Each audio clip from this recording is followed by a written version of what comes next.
Jory and I had just started working together, and it was interesting that one of our hunts was going to be in his hometown with his good buddy Jack. We're going to be in Indiana tomorrow, and we want to hunt tomorrow afternoon. So it's already dark. Jack can't scout that evening. He's going to have a few hours to set up a hunt for us. My name is Field Hudner. My brother Clay and I are the owners of Field Proven Calls. We build some of the world's most realistic sounding duck, goose, and turkey calls. In this series, you're going to experience exciting hunts, meet interesting people, and who knows what else.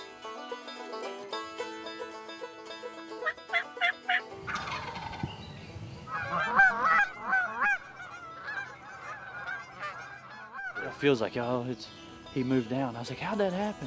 I raised up, and it was 12 yards. This is fall season. This episode of Fall Season is brought to you by Max Prairie Wings, America's premier waterfowl outfitter.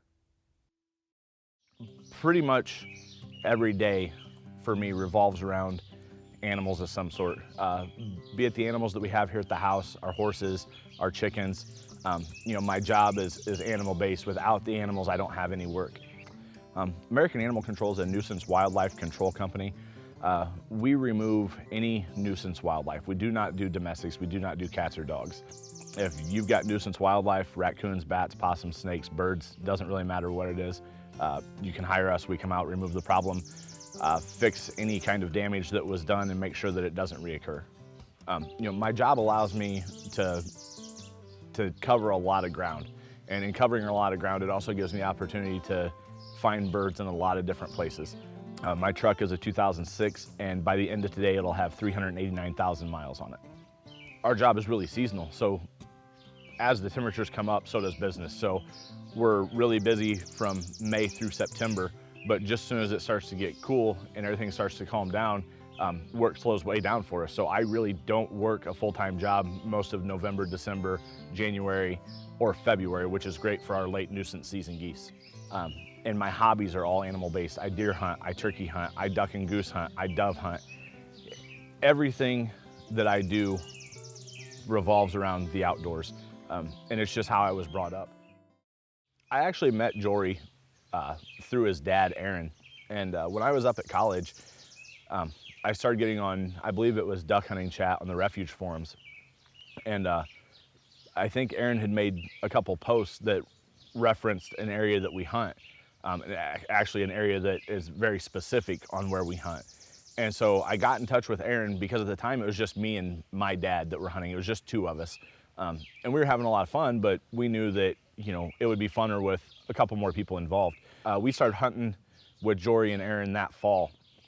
And from there on, it just kind of snowballed. And through college, it was just, if I could get time off of school and work, it was time to go hunting. The kid's got a drive and a passion for waterfowl that's as high as anybody that I've ever met. And when we started hunting together, it became a lot more fun. Me and Jack spent the next several years just filming as much as we could, and hunting as much as we could. And really through that time, we became best friends. I mean, he's as close to me as what I would say any brother would feel. To me, he's blood. So we've been on the road for quite a while. We've kind of made a big loop through the middle part of the United States. And we're in Iowa, and it's right before Christmas. And Field sent me a text to see if we had any birds up here in northeast Indiana, to see if he could get Jory home a little bit quicker for the holidays and see if we could get some birds on film. So we give Jack Searls a call and say, hey Jack, we're gonna be in town tomorrow. Do you have anything for tomorrow afternoon? So when I asked Field how much time I had, thinking that I was gonna have 2-3 days to really get these birds patterned, get everything locked down on them, he said they were leaving the next morning to come up. From Iowa to where we're at is about 5.5 hours. And when we called Jack that night to let him know that we were on our way, I thought it was hilarious. We're giving this guy no time at all to put us on birds. So that basically gave me from about 8:30 at night when it's already dark until the next morning to find birds. The time crunch really wasn't that big a deal to me. You got some good news? Yeah, I just got Phil's phone. He said that Phil's been out there won't be a problem if he needs to fill out his daytime. Okay. So, and then he said that the geese been coming in about 2:30 in the afternoon, so we should be fine as long as we're there by 1. History tells me that Jack is gonna be late. 2:30? So I tell Jack we're gonna start getting stuff ready right around noon. Okay. We'll just meet at your house at like noon or something, then that way we can start getting stuff ready. This way I know we're gonna be at the field with plenty of time. As soon as we pull up to Jack's house, Jack's backing out, and I see that all the gear is packed in the back of his truck. This tells me, one, we're gonna run with a small spread, and to be honest with you, it kind of reminds me how me and my brother hunt a lot. You know, small spreads, you're mobile, and if you're in the right spot, you don't have to have a big spread. Currently on the way to the field, and I just got a call from Jack saying that one of the guys is already there and said that the first flock has already touched down. Talk about disappointing. Here I am in my hometown, hunting with field for the first time, and we've already screwed up. This is not a good way to start the hunt. So we're trying to hurry up and get to the field and try to get set up as quick as possible. Try to be ready for the next ones. Why do you think they flew early? Because we're gonna hunt it. The weather that day was clear first, and then early afternoon switched to clouds, and I really think that when it switched to clouds, it kicked those birds into gear and pushed them out into the field just a tad earlier than what it would have been if it stayed clear. The guys start setting the decoys up, and I really liked what I saw. They're running shell decoys, lesser full bodies, and honker full bodies. I love this because when you can run different size goose decoys, I think it's a real advantage. You're gonna see a mixed size of birds. You're not gonna have all your geese one size. So when you can actually run decoys that are different sizes, to me, it just makes your spread that much more realistic. Plus, with the snow on the ground, when you can run shell decoys, that's the ticket. Because when it's really cold, these geese, a lot of times these geese will just land, pull up their feet, and just start feeding. Cold weather, shell decoys are awesome. Plus, when you can run shell decoys and you have sleepers in with your shells, it shows that the area is safe, the geese are comfortable, and to me, that is as inviting as it can be. Not only are shell decoys realistic, but they're easy to put out, and Jack's all about easy. We got in, got set up in the spot in the field that I had seen geese coming in and out of the couple days prior to that. I told Field this is a guarantee hunt because that's what you told me, Jack. Yeah, guaranteed. Did I just hear a guaranteed slapped onto this hunt? We might as well pack up and go home. Black duck. Black duck. Yep. Yep. That thing is beautiful. The ducks started pouring into the field.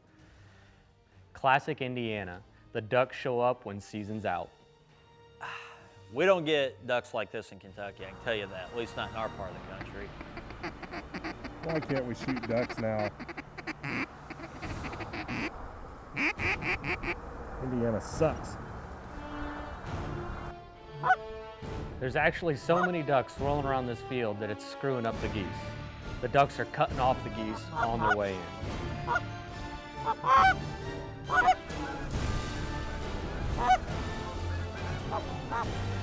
And the first group of geese come out and they land right over the hill.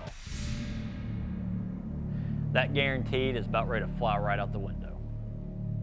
Screw up number 2. First screw up, birds are already in the field. Second screw up, we picked the wrong spot in the field. This is unbelievable.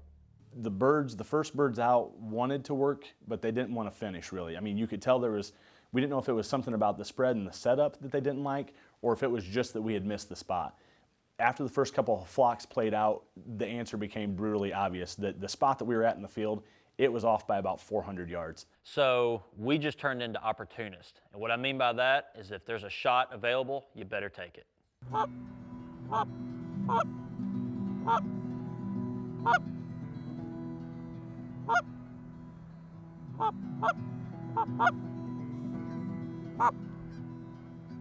Kill him.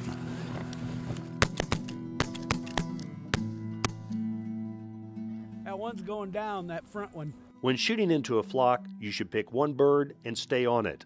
I hit that bird twice. This allows you to identify if a particular bird is injured. The guys realize that this bird is indeed injured and is going to be on the other side of the hill. When the birds that are working clear the area, the guys go retrieve their downed bird. Well, that was all of them, Field. Thanks for coming. Thanks for having me. That's how we do it. I'll take you out for a beer tonight to make it worth your drive. I mean, we had to really hammer on the calls to get the birds to break off of the live birds that were sitting and actually turn and come over. Thankfully, we had Field up in the set with us. He was actually in between two of the blinds. Jory was in the camera that was set back off behind us. What are you trying to say, Jack, that I can't call? When it became obvious that we were gonna need more sound to get birds' attention, Field actually set the camera down and worked the next flock that we were able to work.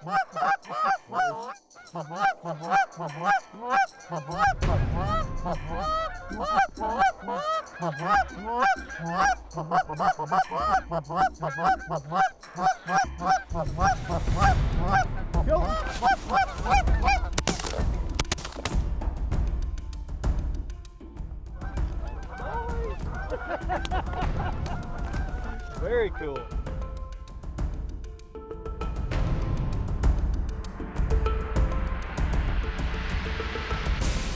Well, we've still got probably another hour and 15 minutes of legal shooting time left. We've got all of our geese, but these geese are pouring in on the backside of the hill, so we're going to try to get out of here relatively unnoticed, which shouldn't be a problem. They're all laying on the backside of the hill. Get everything packed up, get out of here, regroup, come back in tomorrow, set up further north in this field. Bad weather moving in, snow, mix of rain, cold, windy. Tomorrow will be nasty in a good way.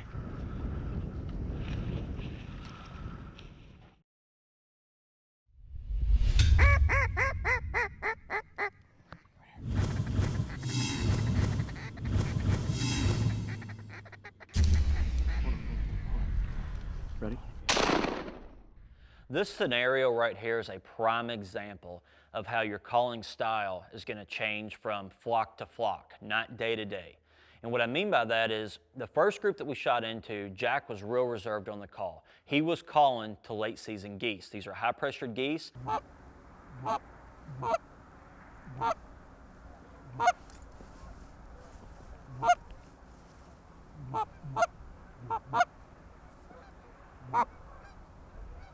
Kill him. That first flock, if you would have pounded on the call and gave them a lot of calling, they probably wouldn't have done it. But Jack was real reserved and he was calling at pressured geese and it worked out great. Now, as more geese start coming to the field, our tactics need to change a little bit. When the geese are coming to your area, especially late season, high pressured geese, you don't want to do a lot of calling because they've already seen that and heard it. And if they're coming to your area, just let them come. But what we were faced with is these geese were landing in the other part of the field. They were not coming to our spot in this particular field. So we're basically hunting traffic now, all right? This massive field, our small decoy spread, they're not coming. So if we just sit there, we're gonna watch a lot of geese pour into this other flock. Going aggressive is not gonna hurt you because just sitting there, you're not gonna do any good. So we decided to pour the call into them like we're calling traffic geese, and we were actually able to pull a few birds off and get some good shooting in.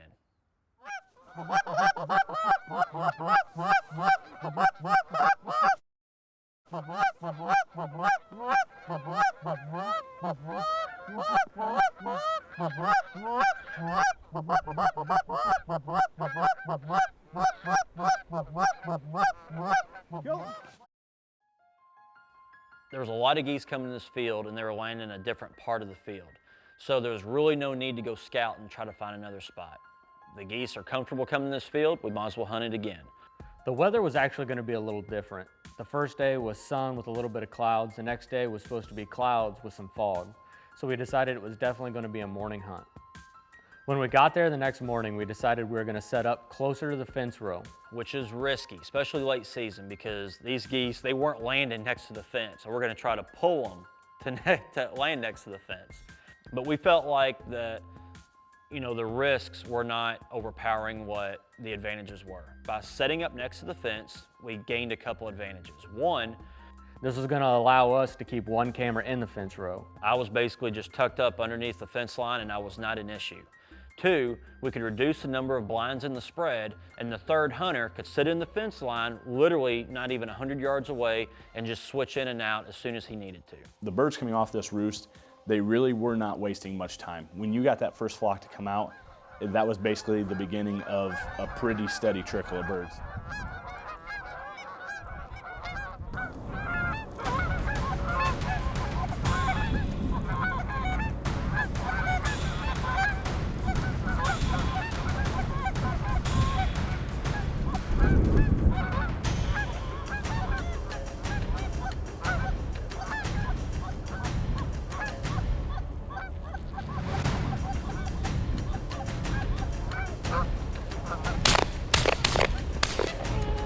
We were only shooting 2 guns. There were 3 guns out there. We were only shooting 2. Again, that was just to make sure that we could get the hide as good as we possibly could. We knew there were enough birds coming to the field that we'd be able to rotate people out.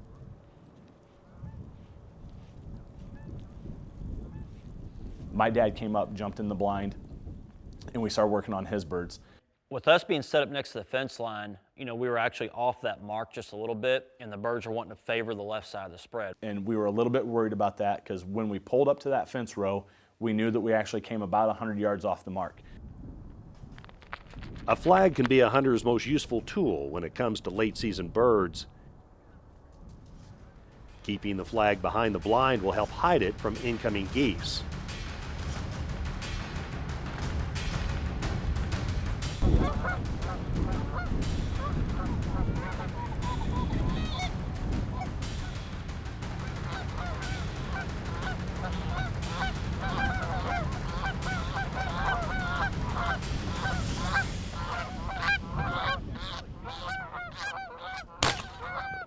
What they're looking for might be right on Monday, and it's going to be wrong on Tuesday. And if you find out what's right on Tuesday, it's probably going to be wrong on Wednesday. You know, you're playing with late season birds. They're highly educated. Even the birds that were born that year have gotten smart by this time.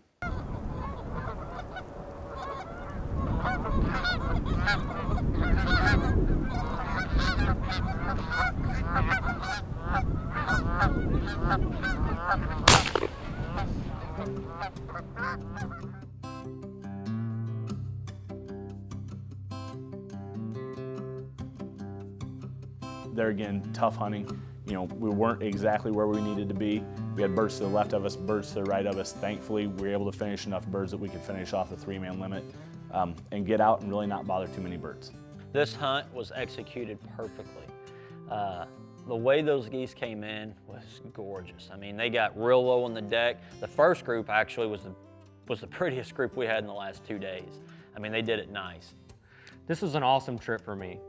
Not only did I get to get home and hunt with my best friend in my home area, but I was home earlier for the holidays. You know, home is, I don't care who you are, where you live, most of the time when you ask where's your favorite place to hunt, it's your own backyard. And it was a real pleasure to be able to spend that time with Jory and Jack. Field's gonna hit the road, get home for the holidays. Take a few days off, spend it with the family. Still gonna hunt though. A flying squirrel is like a miniature ninja kangaroo, because it will go from a complete standstill on... Thanks, Rooster.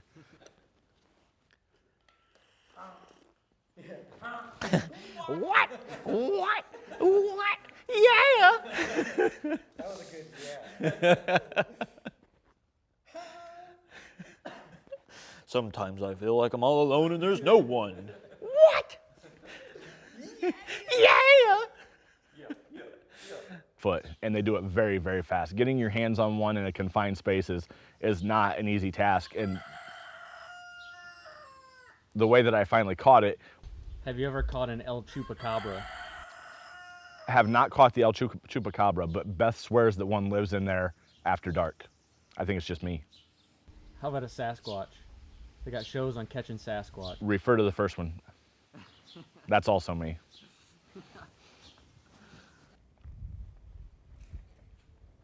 I can't see my notes at all.